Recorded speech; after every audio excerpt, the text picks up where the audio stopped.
ఆంధ్రప్రదేశ్లో మరో భారీ పెట్టుబడి వచ్చింది.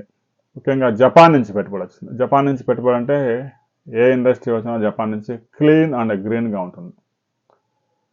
పేపర్ తయారీ, పేపర్ ఉత్పత్తుల తయారీ, ప్యాకేజింగ్ తయారీ. ఏ వస్తువు అమ్మాలన్నా, ఏ వస్తువు ప్యాకేజ్ చేయాలన్నా కూడా పేపరు అట్టపెట్టెలతోనే ప్యాకింగ్ ఉంటుంది.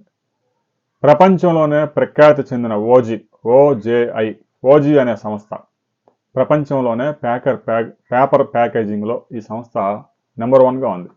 ఇప్పటికే ప్రపంచంలో 5 ప్రాంతాల్లో ఈ సంస్థ పరిశ్రమలు పెట్టి నడుపుతూ ఉంది విజయవంతంగా. దాదాపుగా 22,000 మంది ఆ పరిశ్రమల్లో పనిచేస్తూ ఉన్నారు.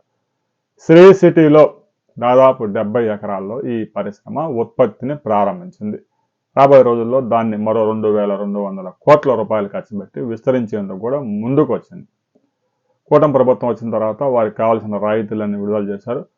ఇంకా కొంత భూమి కూడా కావాలని వారు అడిగారు. భారతదేశంలోనే అతిపెద్ద పేపర్ ప్యాకేజింగ్ ఇండస్ట్రీని వారు ప్రారంభించబోతా ఉన్నారు. ఇప్పటికే ఒక యూనిట్ ఉత్పత్తి కూడా ప్రారంభించింది. మరో 3 యూనిట్లు కూడా పెట్టేందుకు వారు సంసిద్ధత వ్యక్తం చేశారు.